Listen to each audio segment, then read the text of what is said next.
It's time to bring out the BetterWorldian in all of us. Welcome to BetterWorldians Radio with your hosts, Ray, Mary Sue, and Gregory Hansel. BetterWorldians Radio inspires you with the people and ideas that are making the world a better place. You'll hear how small acts can make a big difference every day. Now, here are Ray, Mary Sue, and Gregory. Hi, and welcome to BetterWorldians Radio. BetterWorldians Radio is a weekly broadcast whose mission is to uplift and inspire you to make the world a better place. I'm Greg Hansel. BetterWorldians Radio is brought to you by BetterWorldians Foundation and is co-hosted by the family team that created the popular social game on Facebook called A Better World. It rewards players for doing good deeds while helping to raise money and awareness for charities. To date, over 40 million good deeds have been done in A Better World by more than 4 million people in over 100 countries. Good deeds include expressions of gratitude, acts of kindness, and sending notes to real-world sick kids, just to name a few. This week on BetterWorldians Radio, we welcome Dr. Michele Borba, author of the book UnSelfie, Why Empathetic Kids Succeed in Our All-About-Me World. Dr. Borba appears regularly in national print and on radio and television as a go-to expert regarding child and teen issues. She's an educational psychologist and expert in bullying, character development, child behavior, and empathy. Borba is an NBC contributor who has appeared in 130 live episodes of the Today Show and countless other shows as well. Dr. Borba, hi. Thanks for joining us today on BetterWorldians Radio. Oh, you're so welcome. I'm just so impressed with what you're about and what you do, and bravo to you. Well, thank you so much for saying that. We were so impressed here at the studio with UnSelfie, and we're really excited to jump in and chat with you about it. Oh, thank you. Thank you. This is my passion. Empathy is the basis for really a better world, and I'm just so glad to be able to talk to you about it. I couldn't agree more. So you say that empathy is what kids really need to be happy and successful. Why is empathy so important? Well, let me count the ways. First of all, I think we're looking at new science that we may have kind of failed to put on the back burner for just quite a while. So let's start and look at it. Mm-hmm. I did a Wall Street Journal article just 2 weeks ago, and what those researchers did, that the journal article quoted, was survey over 2,000 students and look at them in depth. And the first thing they discovered is that children who are actually more popular and better liked by their peers are kids who were better at perspective taking, and that's the cognitive side of empathy. Number two, the Harvard Business Review, Forbes Business, all say that one of the top employability factors right now when our kids leave college or whenever to get out there in the real world are employers who can take the client's or the customer's point of view. That's getting into somebody else's shoes. It actually is the basis of real happiness, because this is what's going to sustain relationships, not the kind of brand you own or the dress size you wear, but who you are inside and be able to feel well with others. It's also really highly correlated to better mental health, reducing stress, and this is what activates our kids' courage, their character, and unfortunately, it's kind of dimming these days, this thing called empathy, because we're not really prioritizing it as a culture or as a group of parents, and that's what I really want to tune it up and have people be aware of what UnSelfie is all about. This is practical, proven ways that we can make a difference on our kids' lives by cultivating empathy. Well, that's amazing research. I know in the book you talk about selfie syndrome that the kids are experiencing today, and it's a big part of why we're not cultivating empathy. Can you speak a little bit about that? Oh, thank you for that, because the first thing we have to do if we want to make a change in our parenting or in our educational programs is realize we have a problem right here in River City. University of Michigan and several other very top-notch researchers have been, over the last 30 years, looking at 72 different studies.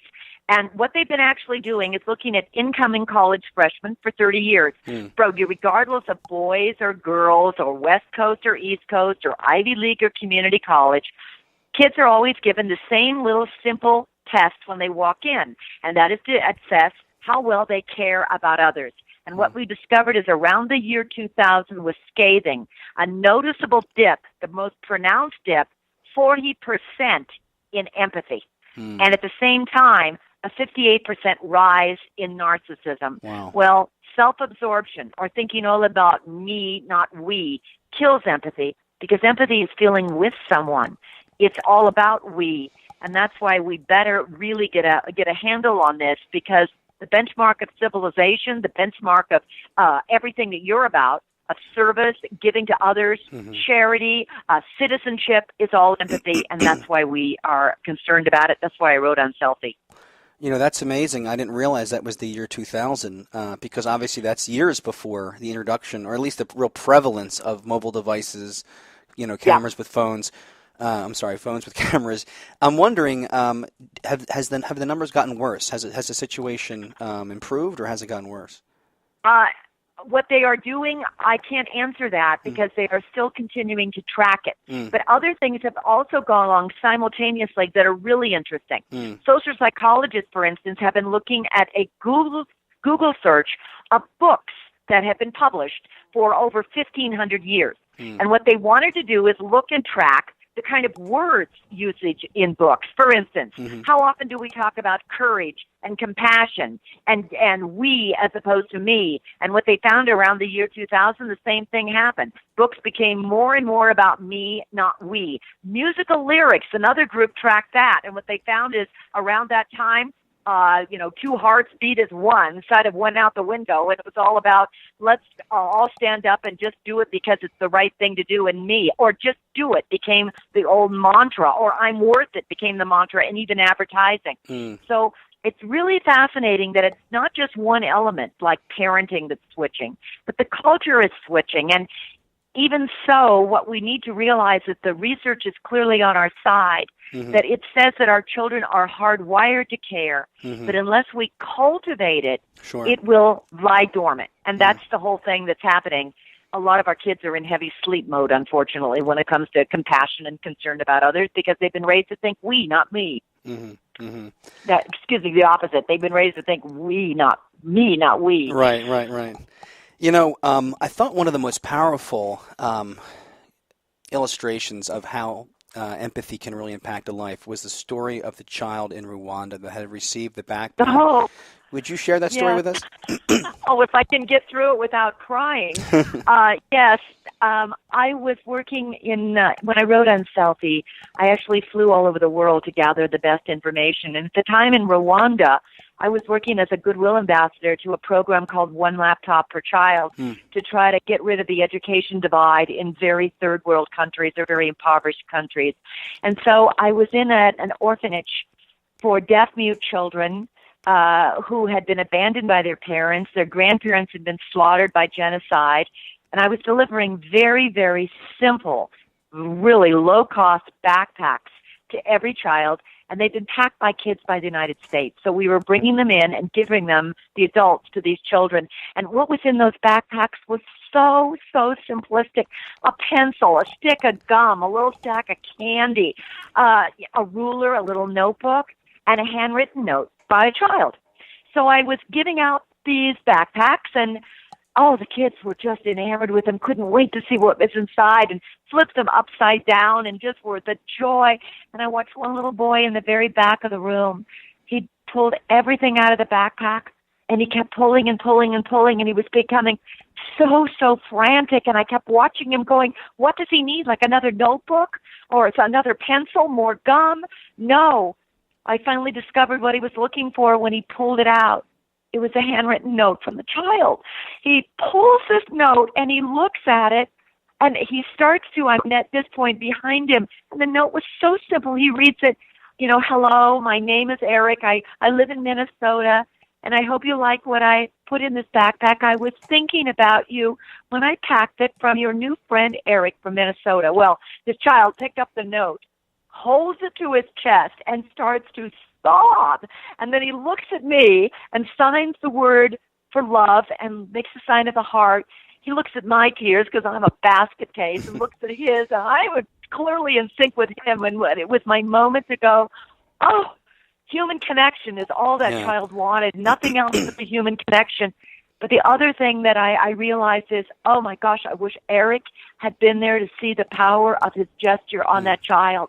Because all of research says empathy is transformational and always starts with one moment. It's not the 50,000 things you donate or all the coins you send to Africa. It's the personal stuff. And if we do face-to-face connection with helping our children to deliver one canned good to someone in need or one backpack to someone in need, it's transformational not only to the receiver but to the giver, because they get a helper's high. And it's actually the best way to instill empathy. They can never go back to where they were, and they want to keep giving. Yeah, that's incredible. It's incredible. It's just an amazing story, because you think, what's happening here? What is this child looking for? And then you realize that it's just the fact that someone else cared, that someone reached out and cared and brought tears to his eyes and made him realize, I'm loved, I feel loved. It's incredible. Yeah. Oh, I'll never forget that moment. I just can't even get through it because it was so profound. And every bit of research confirms that same thing. What all of us need, particularly our children more than anything else, is just approval, just to know that somebody cares and to know there's human, personalized connection. And I fear that that's what's dying today. Yes, our kids are connected, but they're connected digitally. They would rather text than talk. And the gateway to empathy is actual Chapter 1, what I tried to do was come up with, so what are the 9 habits that kids really need that we can instill in children? And the gateway is emotional literacy. Being able to read somebody else's emotion and go, oh, she's frustrated because of her voice tone or her body language or her facial expression, or oh, he's sad, or oh, he's so joyous. And you don't learn that facing a screen or circling an emoji. So what are some more of those different strategies that help with emotional literacy? Well, first we need to talk feelings far more to our children. And Yale Cognitive Studies from even says that we need to start at a much younger age. This isn't something you do when the kid is 13. You start when the child is 6 months and 1 year. In fact, the best toy that you can ever give an infant is your face. They don't need anything else. Just make funny faces, make funny coo noises, and they respond right back by mimicking. That's how empathy begins to form, is just by recognizing the face exists. Talk emotions, but please talk emotions far more to your sons than to your daughters. We already discovered that we're very good at talking emotions at age 2 to our daughters, but not nearly as much to our sons. By age 5, the pink-blue divide is already huge with our sons walking into kindergarten not knowing emotions and how to label them. And as a result, they're handicapped from learning empathy because you can't feel with someone unless you know how they feel. You can talk or use books. In fact, chapter 4 is my favorite ex-teacher. It's called Moral Imagination. And York University clearly found that those people who read fiction, and we're not talking 50 Shades of Grey, we're talking To Kill a Mockingbird or Stone Fox or Charlotte's Web, those emotionally charged books, help elevate our hearts. And what we find is that we're unfortunately not even reading picture books nearly enough to our children. We're skipping them because we want them to be advanced in achievement, so we're sending them to the chapter book. Chapter books don't have emotionally charged images, nor do they have emotionally charged words or vocabulary. So don't stop reading out loud to your kids. Keep using them. Films, they discovered the same thing, like Dumbo. Like for a teen, Schindler's List, I don't care what it is, but if it resonates with your child, use it, then stop midway and start pointing out, oh my gosh, how would you feel if you were him? Oh my gosh, what does he need in order to feel better? It's just a 30-second conversation, but it helps your child start reflecting. The key is to empathy building. It's not a one-time lecture. It's not a worksheet. It's not a program. And for heaven's sakes, it's not an app. It's just using natural moments to intentionally tune up children's empathic capacities, and that's how we can make a difference on our kids' lives. UnSelfie has 300 ideas in them. Don't use them all, or your kid will never let you read another book. But choose a couple that you think will work for you and your family, and keep doing them until they become a ritual or a habit or a routine. There's so much great stuff there. It's funny, though. I wanted to tell you, at lunch before the show, I was at a neighborhood cafe, and I happened to come across again that line about how, we're pushing our kids too quickly past the picture books, but it's seeing the emotions exemplified in those faces that is helping kids with their emotional literacy at that young age. And I loved that so much that I actually, even though I do read picture books to my son, I went right out and I bought him a picture book. I think that's a great tip for parents, because a lot of times we think, the world is so competitive today and kids need a leg up, but we got to get them right to the books and right past that to the computers, and that's all well and good, but if they don't have that healthy emotional life, then where are they really headed? Well, exactly, and yay for you, Dad. But the other thing is, just to affirm it all, you're still making your child smarter as well as nicer by reading the picture book, because one of the highest correlations to achievement is vocabulary, and it also is very highly correlated to IQ. So which of the two things, a chapter book or a picture book, has better vocabulary, stronger vocabulary? The picture book. It also has moral dilemmas in it that the chapter book may be missing. It's richer context. So, yes, you can do both, but for heaven's sakes, don't stop reading out loud. In fact, the age we stop reading out loud to our children is around the age of 9. And around the age of 9 is when our kids stop reading for pleasure. Keep reading to your children. Wow. So let me ask you this. How can we help our kids understand the emotions and needs of others? Obviously, that's at the core of empathy. How do we help them develop those skills? Martin Hoffman, there's so many incredible gurus out there that have studied, their life's work has been researching and doing scientific analysis of exactly finding the answer to your question. Martin Hoffman's NYU, and I adore his work. What he says is discipline.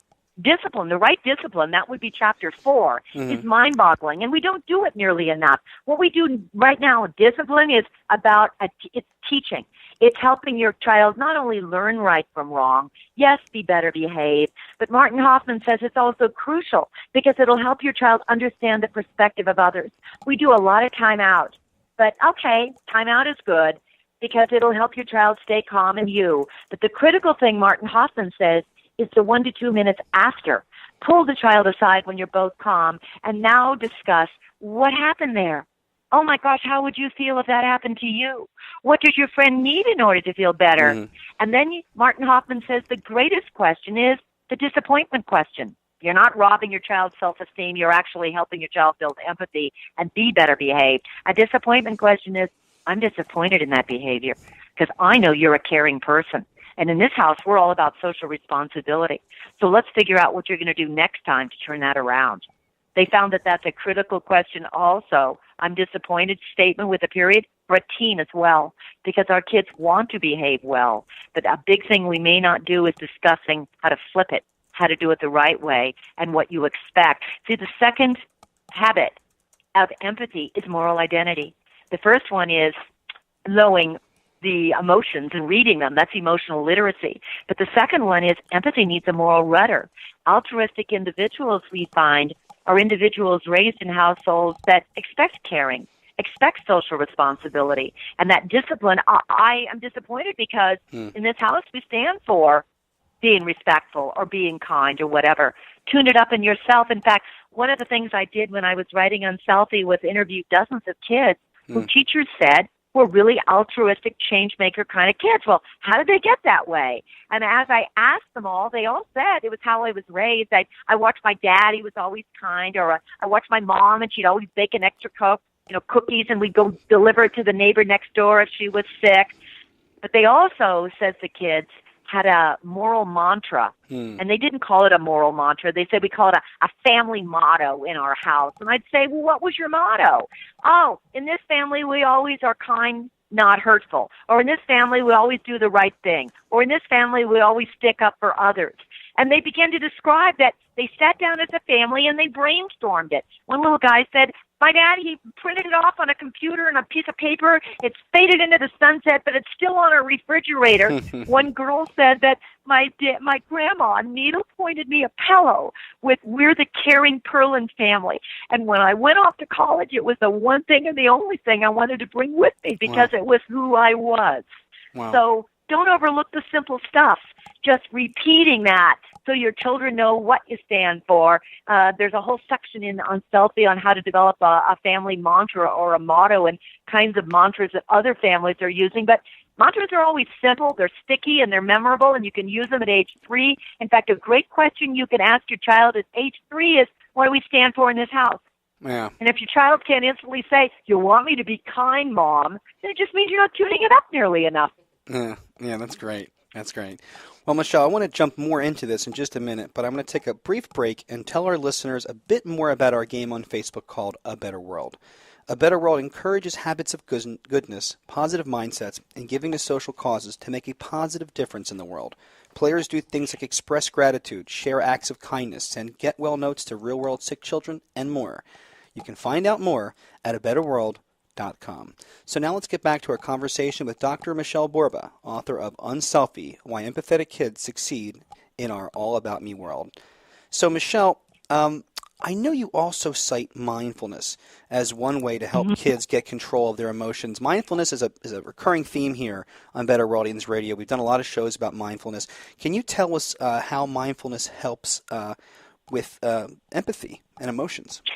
Oh, yes, because, well, first of all, science proves it, and I'm so glad that you are talking a lot about it because it's so simple. But what they've done, I was in Tibet, actually, researching with monks who have the highest compassion known to man, when they actually put them on MRIs and flew them to Wisconsin to figure out why are they so calm and why are they so compassionate. And it was because they do so much mindful breathing and just thinking about compassion, kind thoughts. Well, we can do the same with our children, but why is it critical?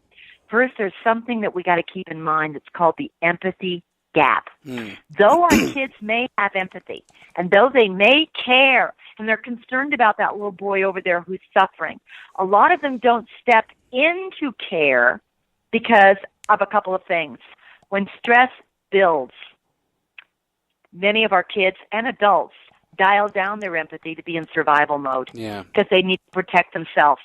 So one of the critical chapters in UnSelfie is how to help your children learn to handle the stress, because stress is part of life, and how to do deep breathing or simple ways to do mindfulness that you can start at age 3, 4, and 5. And then keep going when your child is a teen or as an adult, and you can do it together. Because what will happen is it helps your child not only learn to be resilient and to be able to handle the stress, but also keep their empathy open. One of the things that we've also got to keep in mind is that our children are being exposed to so much doom and gloom these days. I mean, just think about the images that they're watching live from Nice to Orlando to 9/11 when they were younger, to ISIS beheadings. It's extraordinarily tragic. And what happens if they continue to see only the doom and gloom? They develop a mean world syndrome. So they see the world as a mean and world a place. And why should I be good? Why should I do what you're suggesting they do to try to make a better world? I can't make a difference. So one of the other ways that you can help your child just open their hearts is cut out the good news reports that are in the back page of the newspaper, or cut out the articles about phenomenal children who are just ordinary kids made extraordinary deeds, and read them right before they go to sleep. Little kids, it'll help get rid of the nightmares because they'll think of the good stuff. Big kids, it's a great thing to discuss at dinner hour, and there's fabulous stories, but they're always hidden in the back pages. Forget the front page, go to the back page. And what you'll discover is compassion fatigue isn't so likely. They'll keep their empathy open. It's kind of like what Mr. Rogers used to tell the kids. Look for the helpers, the compassion, the courageous, because they're always there. And they are. And when we help our kids find them, it helps them develop that mindset and keeps their hearts open. Yeah, it's so funny that you happen to say that. I was just thinking that we did a show a couple years ago with two lifelong friends of Fred Rogers, and that famous quote came up, and I think it's one of the most powerful things that people can look at today, to really look through that doom and gloom and see the kind of the silver lining, you know? Yeah, I think it's so critical for our children. The other thing that's happening is that our fear is going down to our children. So we need to not only protect our kids from those images, but make sure that, because it'll desensitize them. That's what's clear of what research says, and that numbs down their empathy, and it boosts up their stress. But the other thing is we've got to protect ourselves from it. We've got to keep our stress at bay and be able to do, maybe it's yoga with our daughters or mindfulness as a family together. Those are proven practical strategies. Otherwise, our children catch our fears, our biases, our concerns, and they begin to see the world based on how we see the world. That's amazing. You know, I don't think people think enough about how their everyday actions are passing down to their kids. And, you know, we're all just trying to make it through a very stressful world together. And so we have to kind of be on guard to say it's not just about our own health and our own lifestyle, our own livelihood, but it's also our children. Yes, Isn't that the case? Because there's no repeats and there's no takebacks when it comes to parenting. You only got one time to do it right. And what we can do, though, is realize this doesn't have to be difficult. It just needs to be intentional. Raising a good kid is what this is all about. But we need to just look and say that, hey, science says that we can cultivate empathy. We have defined success so darn narrowly these days as a grade point or an SAT score that we've overlooked the other side of the report card, and that's their caring, kindness, helping them practice and realize that they are a caring person, praising them so that when the first question out of our mouth isn't so likely to be what you get, but what kind of thing did you do today when they walk in that door? Just those everyday little moments that we may be overlooking. We're so powerful in how we make a difference in our children's lives. So we start raising them to think we, not me. I really love the idea of moral courage that you discuss in UnSelfie. How can we help our kids find their inner hero? Oh, thank you for that one, because my own background was all about bullying prevention and stopping school shooting. And what I finally realized along the way is that 85% of kids aren't bullies or victims. They're bystanders, and they're watching. And so one of the most interesting Dateline specials I ever did was when producers asked me to teach kids who were bystanders how to step in and be upstanders. The Chapter 8 is all about those strategies. And the first couple of things to keep in mind is that your upstanding ability to step up, speak out, help another is mobilized first by your empathy. So every time I saw a child who stepped in, it wasn't that they first had the courage, it was that they first had the empathy. So we've got to first build the emotional literacy so that they can read, oh, he looks stressful, or oh, he looks upset. Because without that, kids will not step in and use their courage. Second of all, you've got to instill that altruistic viewpoint that says you're a caring person and develop a caring mindset, because people who are altruistic have a sense of that's who I am because a parent has embedded that in them.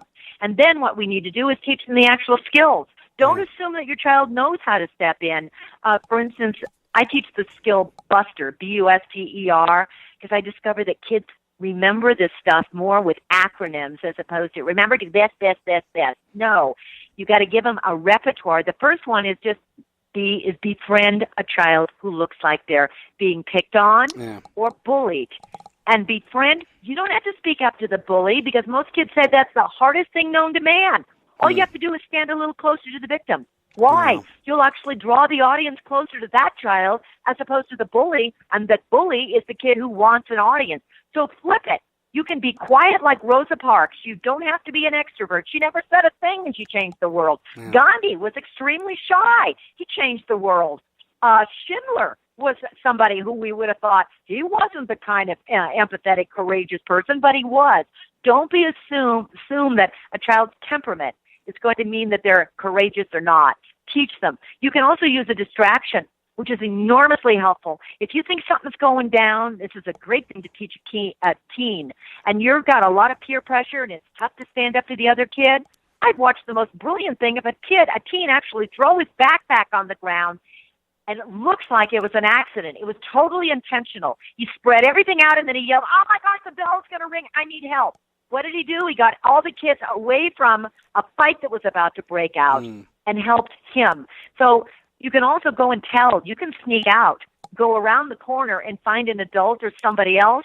But if you stand there, you're just as much to blame, because you're giving that bully the audience he craves. Yeah. It's talking to kids and giving them the skills so they can step up, speak out, and allowing them from a much earlier age. We have got to stop rescuing them. If we want a courageous child, then they need to learn to speak out and be assertive. Yeah, that's amazing. That's amazing. And I love that idea that, sometimes just standing with the victim, just being there for them and letting them feel cared for is the best thing you can do. Yes, I think the other thing is when I interviewed so many children who had watched bullying, and they were developing major stress themselves and compassion fatigue because they felt nobody cared. What we did is we brainstormed, and there's a section in the book called HEART, H-E-A-R-T, 5 things you can do to support a victim or somebody after the fact. Because an empathetic child, if they can't help at the moment, they become very guilty.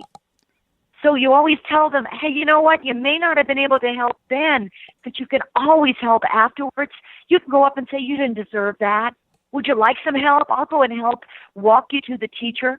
You can call that person, or you can say, that happened to me, or I'll sit next to you during lunch. There's so many things, but in the spur of the moment, kids don't have those empathetic strategies. Mm-hmm. So help your child develop them.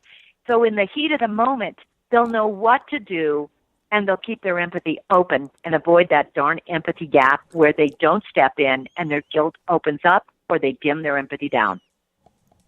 Well, can you actually share that FACE acronym from the books that helps kids figure out how to help others? If you give me each one, I will help you through it. I will give it to you right now. All right, good, and we'll talk it through. Because remember, each one of the things in there is an acronym, and a lot of these I picked up also from going in and out of schools all across the country. Simple ideas that don't cost a dime, but you must model it. Here's one key. I'm going to teach you FACE, but don't tell your child the strategy. Show your child the strategy. UCLA says if you really want to teach a new skill to a child, show it.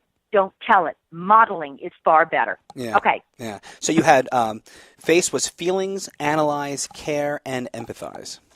Yes. The first thing is you always face the child. So you face, which is the same thing as turn, look at the person, and ask yourself, how does that person feel? That's going to take a long time unless you've gone through a lot of emotional literacy. So maybe for the first year with a young child, you're just doing FACE. In fact, a really interesting strategy you can always do with FACE is teach your child from a young age, always look at the color of the talker's eyes. Because our kids are used to texting and looking at a screen. If you look at the color of the talker's eyes, two things happen. You're more likely to be able to look and analyze facial expressions. And the second thing, you start holding your head up. And out on the playground, you're also will be able to use more strong, confident body language. And that means you're less likely to be picked on and victimized. Says University of Toronto studies.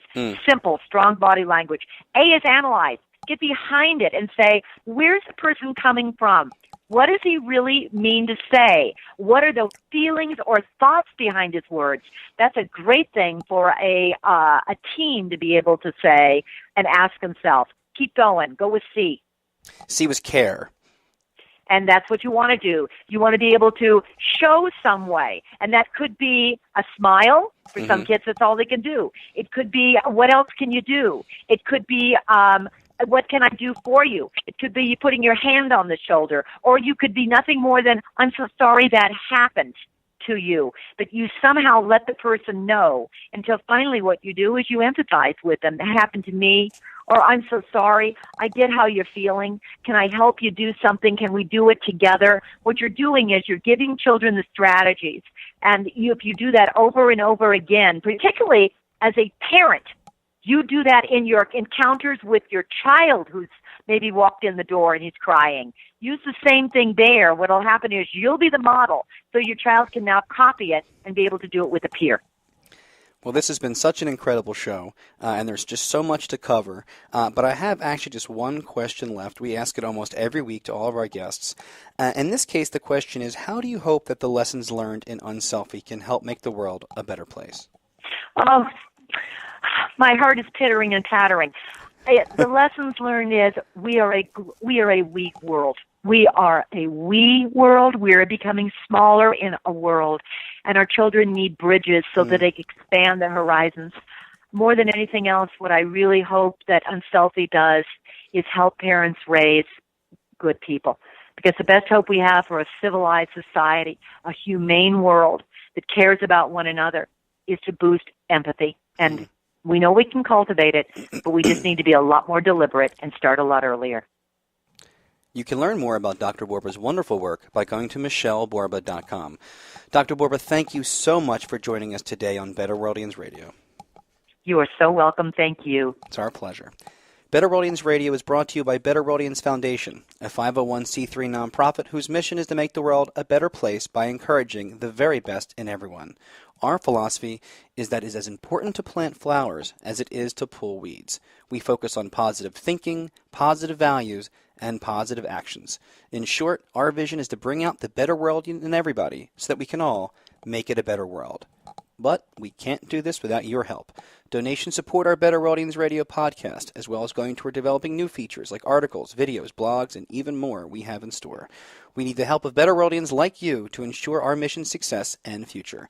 Go to BetterWorldians.com to be a part of this important mission. And until next time, please be a better world.